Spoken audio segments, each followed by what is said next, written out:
The small town of Willow Creek nestled quietly in the rolling hills of upstate New York, its streets aglow with the soft amber of streetlights on a crisp November evening.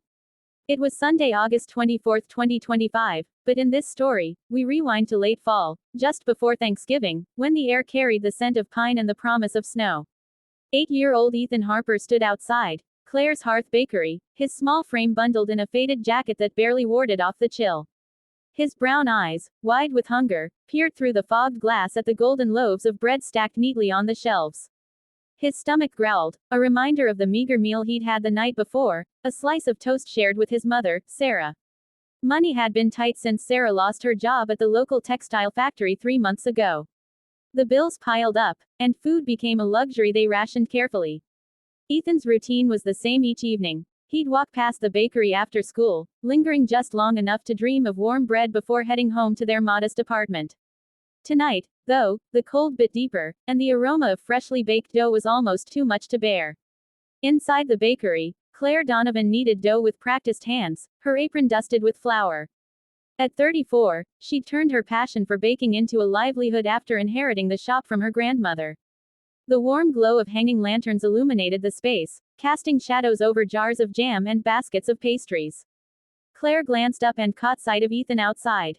She'd noticed him before, his quiet stares, his hesitant steps. Tonight, his expression held a vulnerability that struck her. Setting aside her rolling pin, she wrapped a still warm loaf of sourdough in a napkin and stepped out into the evening air.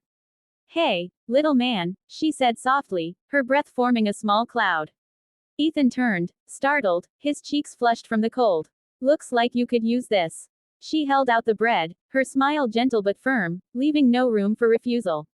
"For me?" Ethan's voice was a whisper, disbelief coloring his words. "Yep," Claire nodded. "Consider it a gift. Happy early Thanksgiving." She placed the loaf in his small hands, and for a moment, the world seemed to pause. Ethan's face broke into a grin, lighting up the dim street. "Thank you," he exclaimed, clutching the bread to his chest as if it were treasure. He turned and ran home, his steps quick with excitement. Bursting through the apartment door, Ethan shouted, "Mom! Look!" Sarah, sitting at the kitchen table with a cup of lukewarm tea, looked up. Her tired eyes widened as Ethan held out the loaf. Tears brimmed as she pulled him into a hug. "Where did you get this?" she asked, her voice trembling. "A nice lady at the bakery gave it to me," he said proudly. Sarah's heart swelled with gratitude. "We'll share it," she decided, slicing the bread into thick pieces. They ate slowly, savoring each bite, the warmth spreading through them like a hearth fire. For the first time in weeks, the apartment felt full. The next morning, Sarah returned to the bakery, Ethan in tow. She carried a small basket with a handwritten note, "Thank you for your kindness." It fed more than our stomachs. Claire, surprised but touched, accepted it with a smile. "I'm glad I could help," she said. "What's your name, young man?" "Ethan," he replied shyly. "Well, Ethan, you're welcome here anytime," Claire promised. Word of her gesture spread through Willow Creek like wildfire. By midday, customers arrived not just for bread but with donations, canned goods, blankets, and cash. Mrs. Henderson, the town librarian, brought a bag of apples. "Saw what you did for that boy," she said. "Let's keep it going." Inspired, Claire turned the bakery into a impromptu community hub. She set up a table for donations, and within days, the effort grew.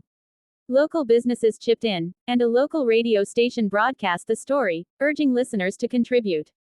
Soon, Willow Creek had a makeshift food pantry, stocked with enough to help families like Ethan's through the winter. Ethan became a regular visitor, often helping Claire with small tasks, sweeping the floor or arranging bread baskets. In return, she taught him to bake, his first loaf a lumpy but proud creation. Sarah found part-time work at the pantry, her confidence returning with each act of service.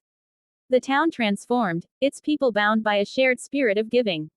One evening, as snow began to fall, Ethan presented Claire with a handmade thank you card, its edges crinkled from careful crafting. "This is for you," he said. Claire hung it on the bakery wall, a symbol of the chain reaction her kindness had sparked. That Thanksgiving, Willow Creek held a community feast, with tables laden with donated food. Ethan sat between his mom and Claire, his plate heaping with turkey and that same sourdough bread, now a town tradition. The bread of kindness had done more than nourish, it had rebuilt a community, one slice at a time. And in the heart of Willow Creek, The legacy of that chilly evening lived on, a reminder that even the smallest act could warm the coldest winter.